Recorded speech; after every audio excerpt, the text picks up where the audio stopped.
Halo teman-teman semua. Saat ini, saya berada di Yayasan Solidaritas Anak dan Perempuan Yasat.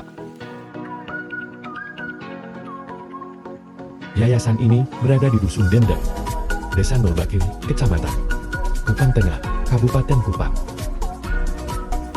Di yayasan ini memiliki salah satu program, yaitu di bidang pertanian organik, tanaman hortikultura yang berbasis pupuk organik ekoenzim. Dengan memanfaatkan sampah untuk dijadikan sebagai pupuk organik. Berikut beberapa tanaman hortikultura yang dibudidayakan di Yasat. Mulai dari tanaman lombok. Tanaman lombok panjang bedeng 25 meter, lebar bedeng 120 cm, dengan jarak tanam 50 cm. Artinya antar tanaman 50 cm dan antar baris 50 cm. Tanaman kangkung. Tanaman kangkung bedengnya panjang 25 meter, dengan jarak tanam 20 kali 20 cm. Artinya antar tanaman 20 cm dan antar baris 20 cm. Tanaman terong ungu. Tanaman terong dengan panjang bedeng 25 meter dan lebar bedeng 120 cm. Artinya antar tanaman 50 cm dan antar baris 5 cm. Tanaman pepaya California. Tanaman pepaya dengan jarak tanaman. Jarak tanam 3 kali 4 meter. Artinya antar tanaman 3 meter dan antar baris tanaman 4 meter. Ini adalah proses pembuatan pupuk organik ekoenzim.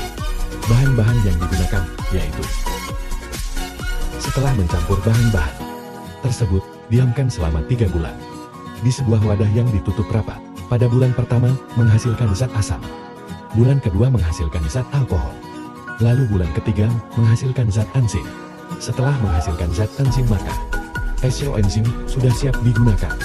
Dengan rumus pembuatan ekoenzim 10 kali 3 kali 1, dengan keterangan 10 liter air, 3 kg sisa sayur, buah dan 1 liter gula air atau moles. Lalu, ini adalah pupuk lokasi padat yang sudah siap untuk digunakan. Selamat sore, perkenalkan nama saya Yanis Dewan AC dengan NIM 2301070087. Baik, di sini saya ingin menuntaskan tugas saya di lahan kering dan sudah didampingi oleh seorang narasumber di Yasat Tarus, Desa Nolbakil. Silakan Bapak perkenalkan nama. Baik, selamat sore untuk kita semua. Nama saya Nikolaus Bonase, jabatan sebagai koordinator pertanian di Yayasan Solidaritas Anak dan Perempuan Tarus Kupang.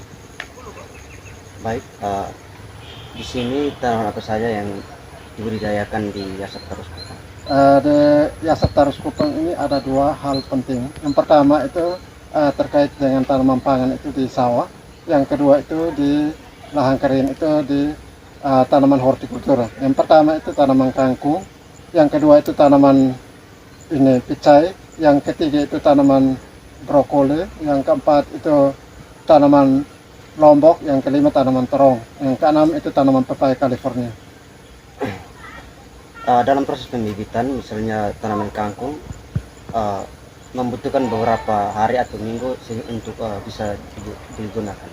Baik, untuk tanaman kangkung ini tidak membutuhkan ini proses pembibitan, dia menanam langsung karena memang tahapan-tahapan yang kami berikan, pertama itu pembuatan bedding, yang kedua itu pemberian kompos atau bokasi, yang ketiga kami langsung menentukan jarak tanam.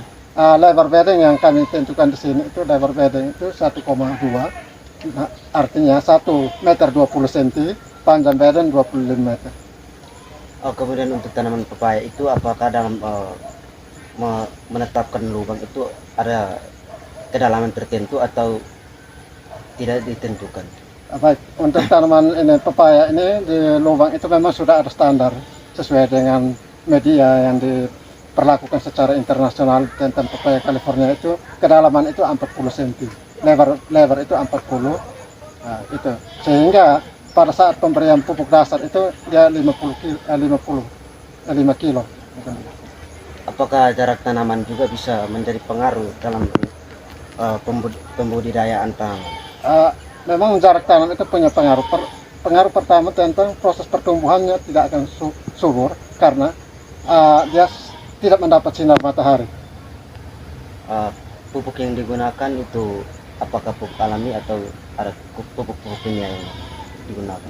Kami di Yasap Tarus Kupang itu punya program strategi untuk bagaimana mengatasi tentang proses pemanasan global yang terjadi di dunia sekarang, sehingga kami di Yasap Tarus Kupang itu lebih banyak memakai produk-produk alami untuk menjadi pertanian yang ramah lingkungan, yang mana itu untuk menjaga kesuburan tanah dan kesehatan masyarakat. Mari kita bersama menjaga bumi dengan menerapkan sistem pertanian yang ramah lingkungan, menggunakan pupuk organik sebagai wujud cinta kita pada alam. Terima kasih. Sampai jumpa lagi.